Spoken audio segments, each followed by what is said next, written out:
Amém, glória a Deus. Você pode abrir comigo. Tá bem facinho de achar hoje. É em Gênesis capítulo 2. Vamos ler a partir do 7, tá?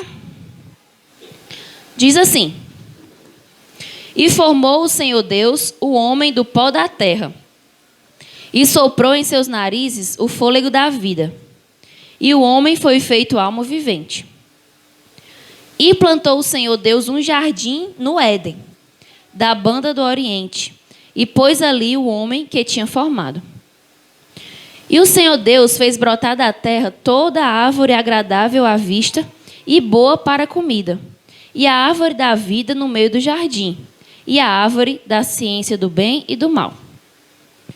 E saía um rio do Éden para regar o jardim, e dali se dividia e tornava em 4 braços.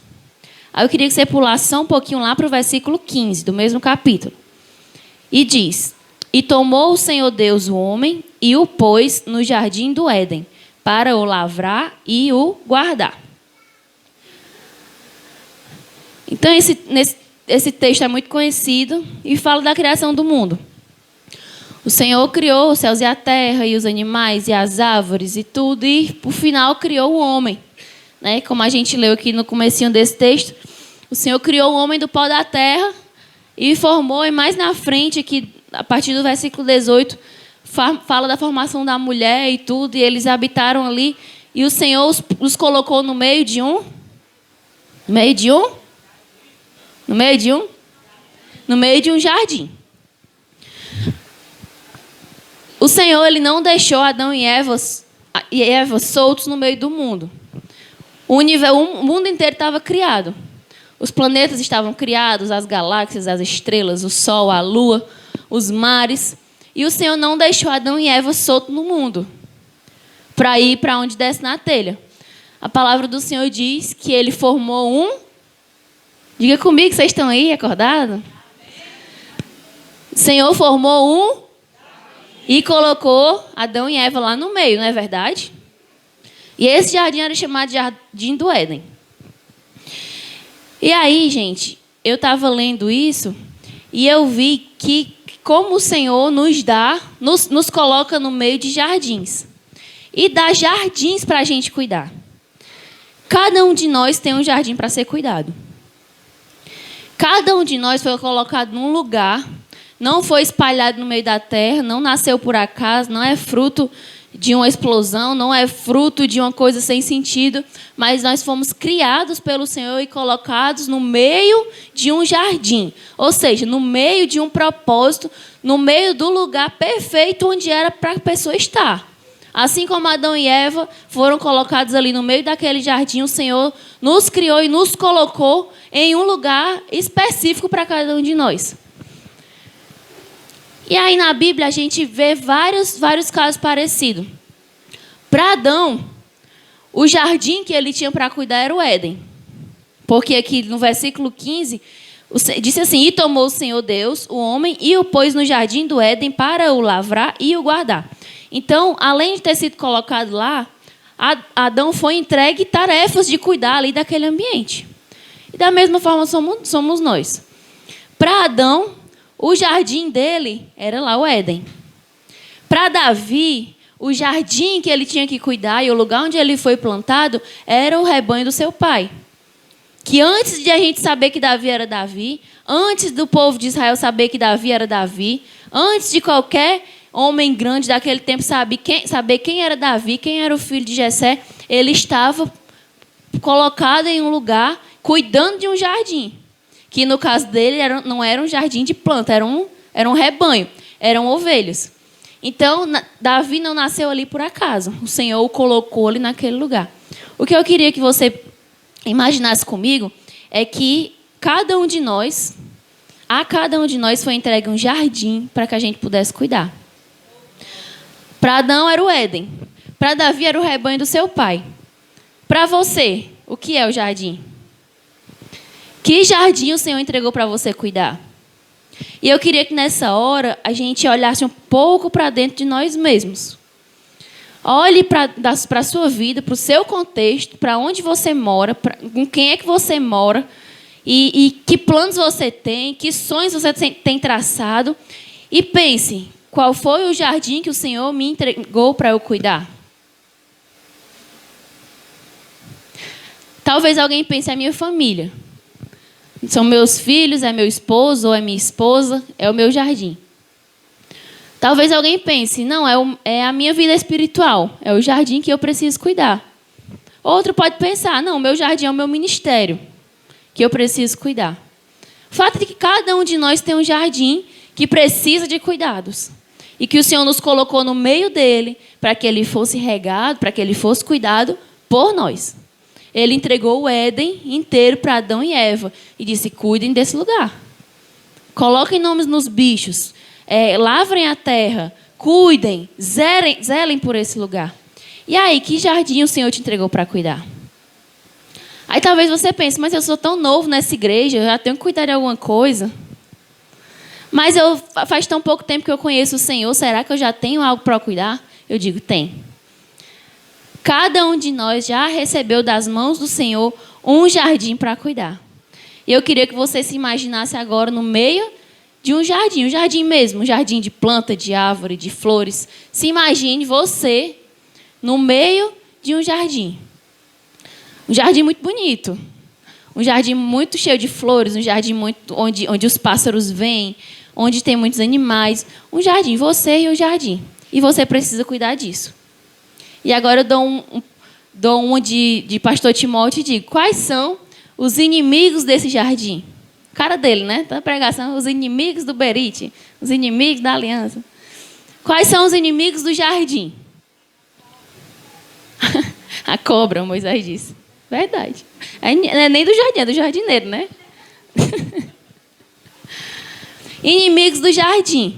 E aqui a gente podia passar a noite todinha falando. Eu trouxe uns poucos aqui para a gente conversar junto.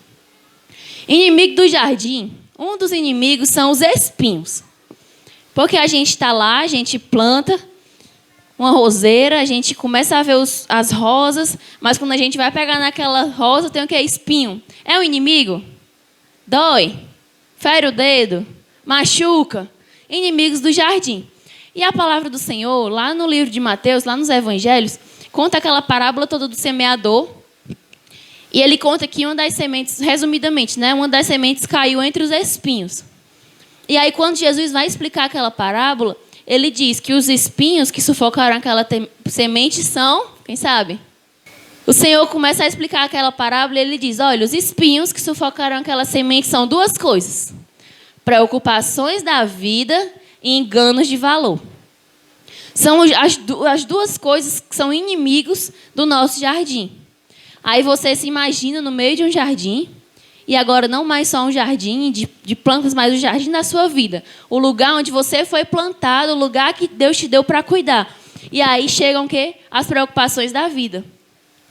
Chega o menino que dá trabalho, chega o marido que não é lá, essas coisas todas, chega a má notícia, chega o desemprego, chega as preocupações da vida. E aquilo começa a abalar a nossa fé. E a gente começa a prestar atenção naquilo que nem é mais nosso jardim. Está preocupado em resolver um problema que está fora, além das fronteiras do nosso jardim.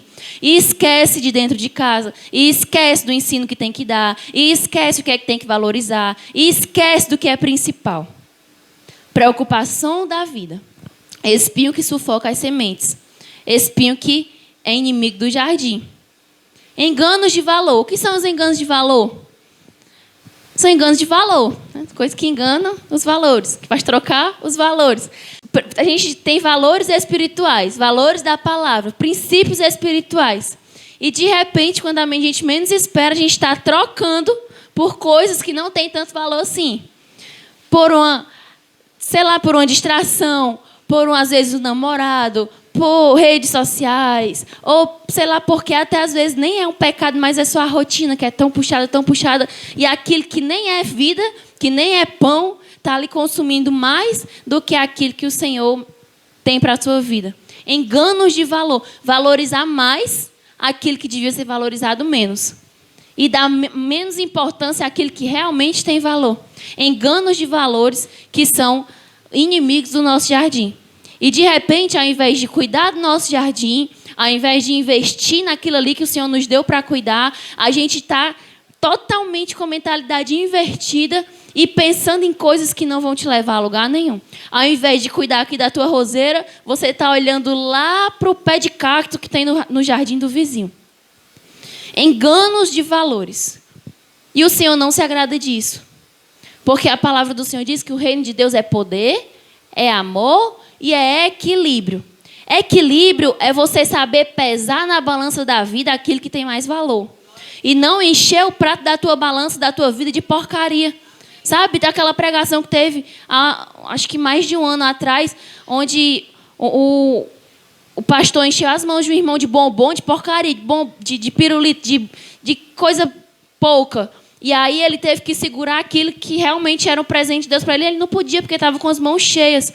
E às vezes, na balança da vida, a gente começa a encher o prato da nossa balança daquilo que não presta. De bombom, de pirulito, de coisa que não alimenta. E na hora de você pesar aquilo que realmente importa, a tua balança já está toda pensa.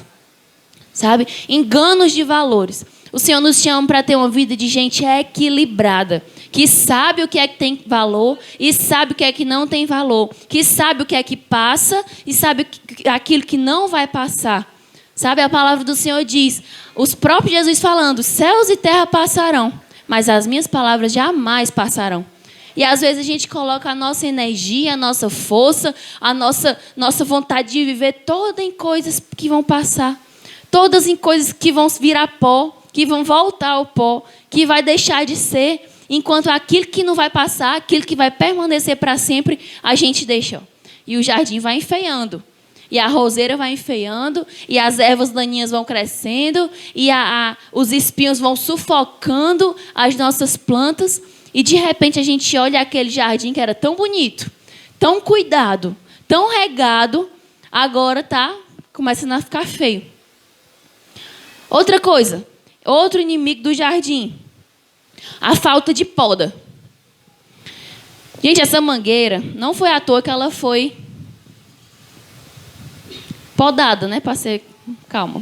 Foi uma coisa muito mais agressiva do que uma poda, né? Que fizeram com a bichinha aí, coitada. Quase que eu choro quando eu cheguei, fui buscar as meninas que voltei. O carro nem entrava de folha dessa mangueira no chão, mais alto do que um homem, assim, nessa pedra todinha, a bichinha, sem uma folha. Aí o Roberto, não pelei não, deixei 2 folhas. Aí a gente, quando viu, tinha um galinho com 2 folhinhas lá em cima. Não pelei não, a bichinha. Mas não foi à toa. É porque, por ela ser uma árvore muito grande, era muito difícil de podar. Não é qualquer um que sobe lá e poda. Tem que chamar um profissional, tem que chamar gente com equipamento, né, apropriado. E foi passando o tempo e a gente não fazia isso. A gente não podava a bichinha. E agora, né, do meio para o fim, a bichinha só tinha galho para cá, né? Pro lado de cá. Eu digo, essa bicha vai já cair para cá e é mesmo no meu quarto, né? Meio na minha casa. Aí, enfim... Teve um dia que a mãe disse, vou podar a mangueira. E ela achou que ia ser uma poda normal, para ajeitar a bichinha, né? Cortar os galhos daqui e ela ficar bonitinha. Só que quando começavam a cortar os galhos e começaram a ver que esses galhos... E não eram galhinhos, gente. Eram galhos grossos, galhos robustos. Eles estavam todos podres por dentro. E aí o cara disse, isso aqui é falta de poda. É falta de estar sempre ajeitando, sempre arrumando. Ela começou a apodrecer por dentro, de tal forma que teve que fazer isso daí. Teve que cortar, até que chegasse num pedaço onde não estava podre. Porque senão ela ia continuar apodrecendo e ia cair em cima da minha casa. Então, a gente teve que foi, de uma forma mais agressiva para tirar aquele que tinha apodrecido. E às vezes no nosso jardim, a gente vai deixando passar e começa a não podar as coisas que não agradam ao Senhor. Começa a não cortar, começa a não tirar. E vai deixando, e vai crescendo, e vai empenando, e vai apodrecendo por dentro. E quando a gente olhava para a mangueira, ninguém sabia. Ela estava linda. Final do ano passado, vocês viram a nossa dificuldade de fazer o culto lá por conta de muita manga. Ela ainda estava dando fruto, mas por dentro ela estava apodrecendo. Ia cair. De repente, quando você chegasse aqui, não tinha mais mangueira, que ela teria caído. E aí, isso acontece na nossa vida. A gente está lá no meio do nosso jardim E a gente começa a deixar crescer, a não podar coisas que não agradam ao Espírito Santo. Começa a deixar. E aquilo vai enfeiando. E às vezes nem vai enfeiando. Vai ficando lá, a manga está lá, a folha está lá, ela está verde, ela está bonita. Meu jardim, às vezes por fora está bem bonito, mas por dentro é morte e é podridão. Aquilo que os outros veem está bonito, mas por dentro está fedendo. Por dentro não está legal.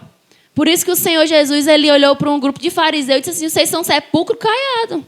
Por fora estão lindos, todos bem branquinhos, todo alvo, todo falando das palavras bonitas, né? Mas por dentro é podre, cheira a morte. Isso é o que acontece na vida de quem vive uma vida de não podar o seu jardim. E a poda, gente, ela é uma coisa que ela fere, mas ela vem para crescer. Porque se você olhar para essa mangueira, tá o quê? Com uns 2 meses que a gente podou ela por aí, né? Uns 2 meses, ela já está... as folhinhas já ameaçando sair, já está emendando um galhinho no outro. É porque à noite não dá para ver. Mas de dia ela já está brolhando, já está vivendo, já está mostrando sinais de vida. Logo após uma poda, o Senhor começa a te dar sinais de vida novamente. Ensaie podar aquilo que desagrada ao Senhor. Ensaie retirar do teu jardim aquilo que não é segundo o coração de Deus. Ensaie cortar de uma vez por todas aquilo que o Senhor disse que não é para estar lá naquele jardim. E você vai ver sinais da vida do Senhor brotando na tua vida de novo.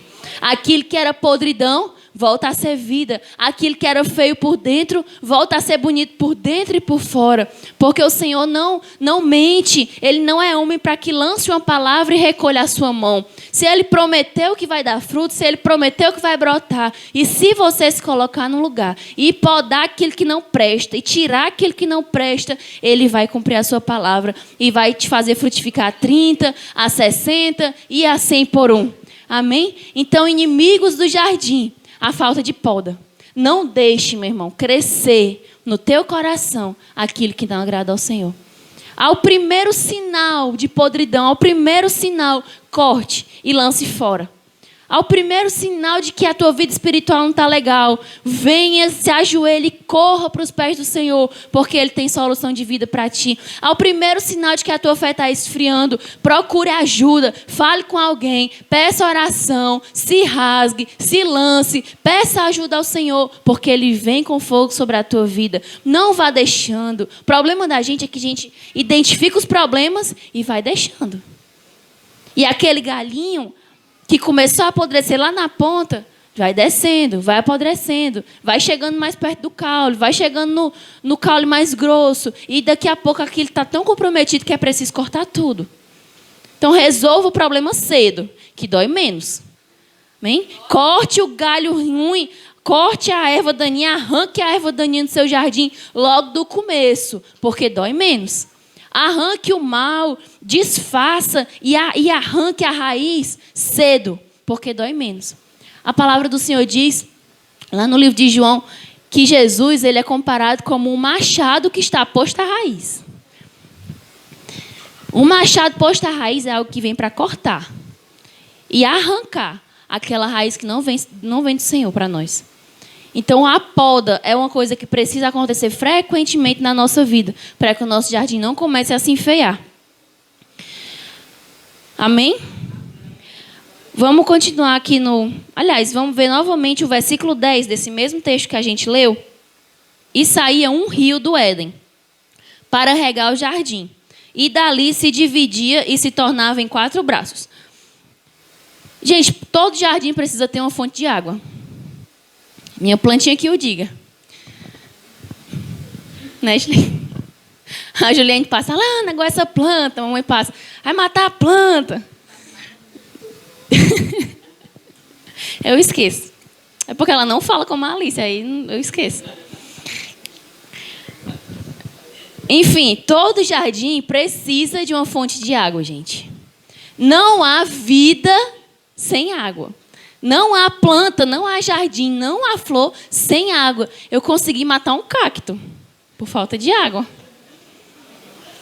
Porque eu esqueço. A Alice pegou o cacto, morava em cima da mesa, né? Da cozinha. Aí ela pegou, sei lá por quê, eu só vi ela dizendo assim, mamãe, o cacto precisa pegar sol. Aí eu, tá. Aí pronto, nunca mais eu achei o cacto. Quando eu vi, ele estava lá na área de serviço. Lá, bichinho, é o único canto da casa que dá sol o dia todinho. Muito sol. Achei uns 2 meses depois, bichinho. Só o pote, né? O cacto morto, falta d'água. Então, gente, nenhum cacto não sobrevive sem água. É bem pouquinha água que ele precisa. O cacto é planta de deserto. Mas ele também precisa de água. Ele tem uma capacidade de reter a água e segurar ali até, né, para sobreviver e não morrer. Não é como a vida do cristão. A sua vida não é feita para você beber água ali uma vez e passar 1 ano se alimentando daquela água ali, bebendo, matando sua sede com aquela água que você bebeu um dia. Não. A vida do crente é como a luz da aurora. É clareando dia após dia. É o maná de todo dia. É comendo todo dia. A palavra do Senhor diz que a gente não é cisterna rota, mas é manancial de água. Então, a vida do cristão, ele precisa de água diariamente. Não seja um cristão cacto. Não ache que você vai sobreviver sendo um cacto, porque até o cacto morre de sede. Eu lhe garanto. Então, gente, a vida do cristão, o jardim que o Senhor nos deu para cuidar, e eu queria que você entendesse o seu jardim como a sua vida espiritual. Não existe vida espiritual sem a água. E o que é a água? É a palavra. É a palavra que sai da boca do Senhor. É a palavra que vem diretamente do Senhor para você. É a palavra que está aqui, ó, na Bíblia. E é a palavra que o Senhor fala ao teu coração. É água, é vida, é o que vai fazer o teu jardim bonito. A palavra do Senhor diz, nós lemos, e saía um rio do Éden para regar o jardim. Não existe jardim sem água. Não existe planta bonita, não existe vida espiritual saudável sem palavra do Senhor. Não adianta você estar aqui todo domingo, sentado nessa cadeirinha confortável, acolchoada. O pessoal do YouTube não está vendo, cadeiras acolchoadas aqui na nossa igreja. Não adianta você estar aqui domingo em domingo, se você não estiver se alimentando da palavra que sai da boca do Senhor. Se você não estiver bebendo diariamente da palavra, não se engane, não se iluda. Não existe jardim, não existe vida espiritual sem um rio que corre do trono de Deus. Não existe. Se nós falamos do inimigo do jardim, agora eu falo do amigo do jardim, a amiga do jardim, que é a palavra do Senhor sobre nós, sobre a minha, sobre a tua vida. Amém? Beba da água, beba da fonte. O Senhor é manancial de água viva. E mais do que isso, o Senhor disse, aquele que crê em mim, do seu interior fluirão rios de água viva. Então, mais do que ser fonte de vida, fonte de água de vida para você, mais do que isso, o Senhor te faz uma fonte de vida. São fontes de água viva fluindo dentro do teu coração, fluindo do teu interior. E aquela água que antes servia para alimentar a ti, aquela água que regava o teu jardim, agora está saindo de ti e alimentando outras pessoas. E alimentando os jardins que estão ao teu redor. Sabe? É o mistério do reino de Deus. É o mistério da multiplicação. O Senhor derrama em nós, para que através de nós seja espalhado. Então receba, meu irmão, da água que desce do trono de Deus. Cuide do seu jardim, cuide da sua vida espiritual, cuide da sua família. Nossa família também é nosso jardim, sabia? Cuide. Não existe alimento melhor para a sua família do que a palavra do Senhor. Não existe colégio melhor que você possa colocar o seu filho do que ensinar ele aqui, ó, no caminho da verdade. Não existe professor particular melhor que você possa dar para o seu filho do que o Espírito Santo guiando o teu filho no caminho. Sabe, não existe. Não se preocupe se você não pode colocar o seu filho no melhor colégio da cidade, mas você tem o melhor lugar do mundo para fazer o teu filho viver, para fazer o teu filho crescer. Dê o melhor dessa terra para o teu filho. E não são roupas, não são brinquedos, não é um melhor colégio, não é. É água do trono de Deus. É palavra, é vida aqui, ó, no altar, é vida lado a lado contigo servindo ao Senhor. Ensina o teu filho no caminho que ele deve andar. Quando ele for velho, ele não vai dar trabalho. Sabe? Bíblia na versão de hoje. Ensina teu caminho, que quando ele ficar jovem, ele não vai te dar trabalho. A palavra do Senhor promete. ensine, não diz isso a palavra? Ensina o menino no caminho que ele deve andar. E quando ele for moço, ele não vai se desviar dele. Então, dê água do trono de Deus para o teu filho. Cuida do teu jardim. Cuida da tua casa. Cuida da tua família. Sabe? Porque quando a gente faz a nossa parte, o Senhor vem com a parte dele para nós. Versículo 15. Você pode ler comigo de novo? Diz assim, ó. E tomou o Senhor Deus o homem e o pôs no jardim do Éden para o cultivar e o guardar. Pronto. A minha diz, para o lavrar e o guardar. Vocês leram aqui, nesse versículo, o Senhor dizendo assim, e o Senhor pôs o homem no jardim para descansar. E o Senhor pôs o homem no jardim para armar uma rede e tomar uma água de coco. O Senhor pôs o homem no jardim para lavrar e guardar. Então, nenhum desses dois verbos, nem o lavrar e nem o guardar, nos traz nem uma ideia de descanso, nem de acomodação e nem de coisa parada. Os dois verbos nos trazem a ideia de coisa que é luta, é movimento, é ação. Não é verdade? Lavrar significa cultivar, revolver e sulcar. Sulcar de fazer sulcos, de fazer buracos. Dói, viu? Fazer buraco no seu jardim dói. Arar ali o solo do jardim dói. Então, não ache que o Senhor te plantou no meio de um jardim só para contemplar a beleza das rosas. Saiba que o Senhor te colocou no meio de um jardim para arar a terra e fazer buracos nela, para que a semente da palavra tenha onde entrar. É você que vai ter que fazer buracos no coração do seu filho para a palavra de Deus entrar e fazer morada ali. Não ache que o seu filho por si só vai chegar aqui e vai ser cheio do Espírito Santo. Talvez até seja, porque a misericórdia do Senhor é muito grande, mas o papel é seu, como mãe e como pai de família, de cavar buracos espirituais no coração do teu filho para que a semente da palavra entre e crie raízes. Ele não vai fazer isso sozinho. Criança não tem capacidade de fazer isso sozinho. É papai e é mamãe. Lavrar a terra do teu jardim. E a tua vida espiritual? O que é lavrar a tua vida espiritual? É fazer buraco. É rasgar. É ir tirando aquele que o Senhor não se agrada e vai ficando os buracos e aqueles buracos vão sendo preenchidos pelas sementes da palavra do Senhor. A palavra do Senhor diz que o Senhor fez uma ferida, o Senhor nos faz uma ferida. Lá em Oséias 6, a palavra do Senhor diz, o Senhor nos fez uma ferida. Por quê? Porque Ele é tão grande em graça e misericórdia que Ele vem com as suas próprias mãos e tira de nós aquilo que é morte. Aquilo que é podridão, aquilo que não presta, aquilo que não vai deixar você crescer, aquele espinho que vai enfeiar o teu jardim. O Senhor vem e tira. E ali naquele lugar fica um buraco, fica uma ferida. Só que a palavra do Senhor continua dizendo, Ele fez a ferida, mas Ele mesmo a ligará. Ele mesmo vai curar. Então a vida de jardim é uma vida de desfrutar sim, mas é uma vida de lavrar a terra. É uma vida de responsabilidade. E eu queria que você saísse daqui hoje sabendo que você possui um jardim e que é você que precisa cuidar dele. O Senhor nos chama a uma vida de responsabilidade espiritual. Vida de gente que trabalha. Vida de gente que faz alguma coisa para o reino de Deus. Vida de gente que cuida daquilo que lhe foi entregue. O Senhor entregou um jardim para cada um de nós. Talvez jardins diferentes. Mas o Senhor, nas suas mãos, ao seu redor, existe um jardim para ser cuidado. Sabe? E a gente tem visto uma geração que quer muito ser cuidada, mas que não quer cuidar de nada.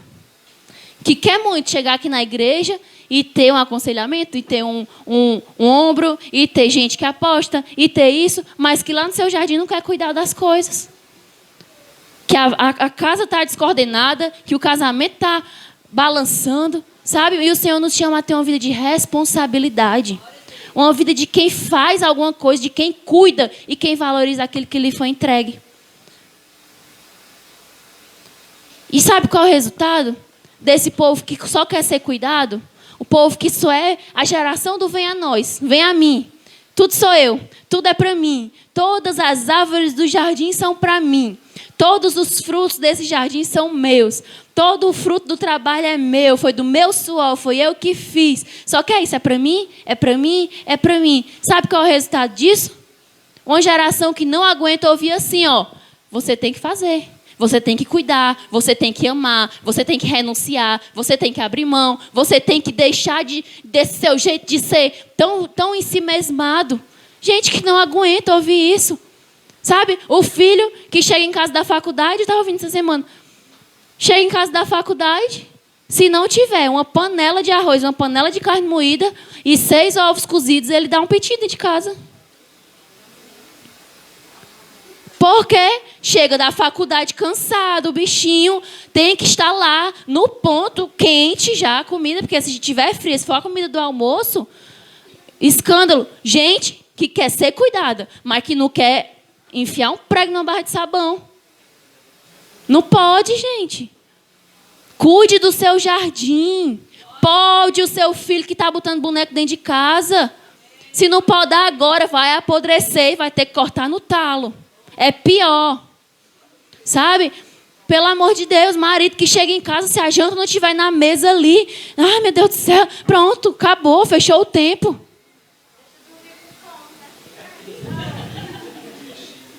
A geração do vem a nós.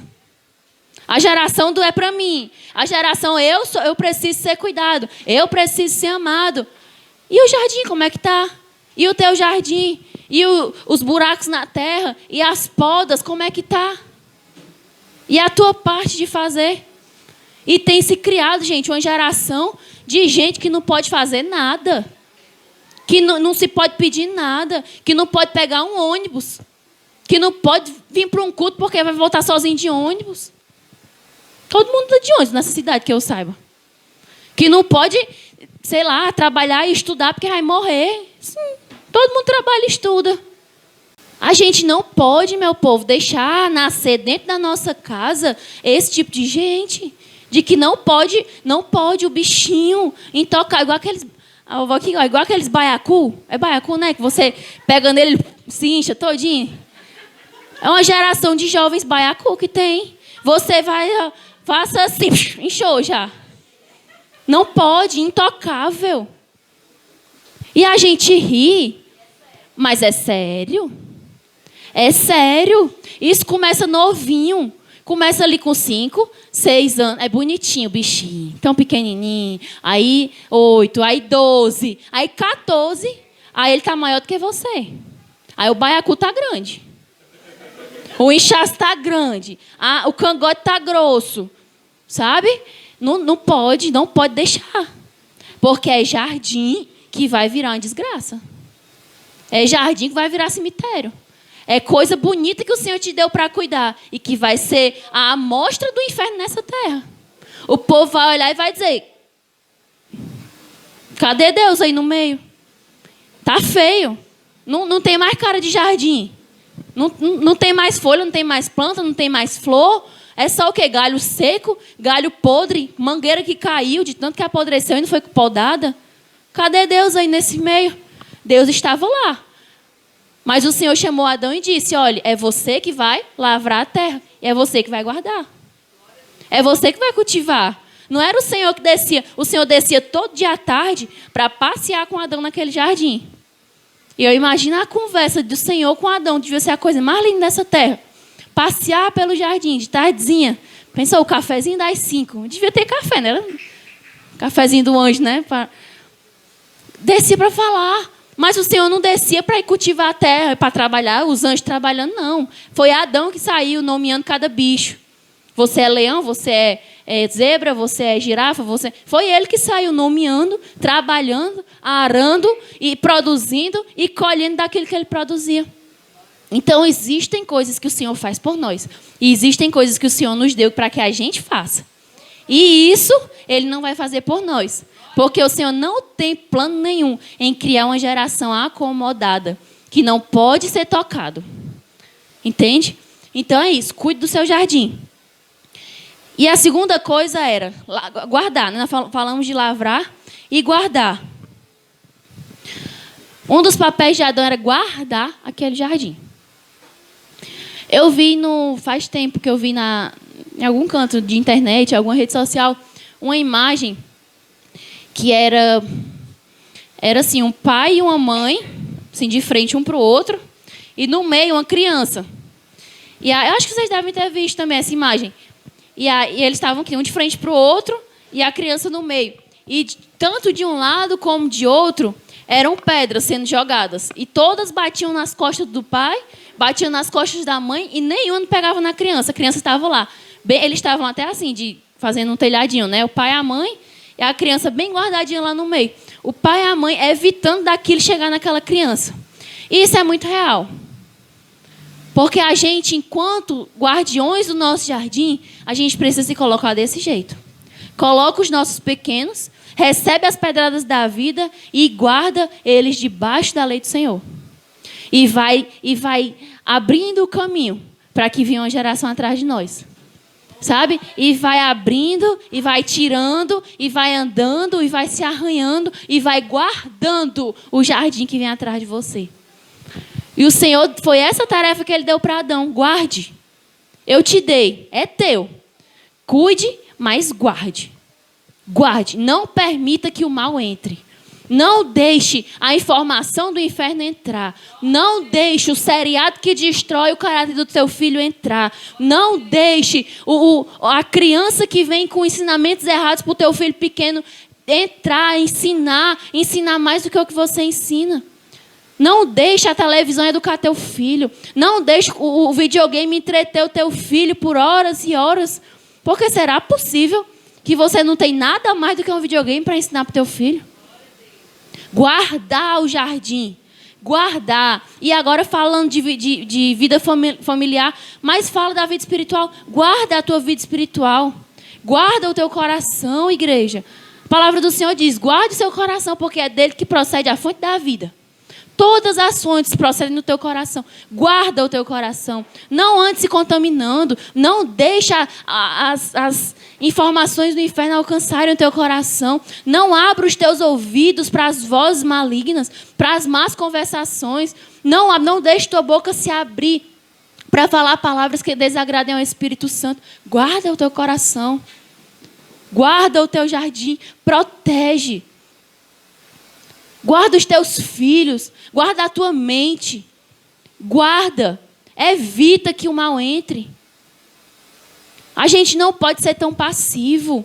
A gente fica com medo de ensinar as coisas para as crianças, mas lá fora elas estão sendo ensinadas. No colégio elas já ouviram falar. Então não vamos ser tão passivos. O mundo não é nada passivo.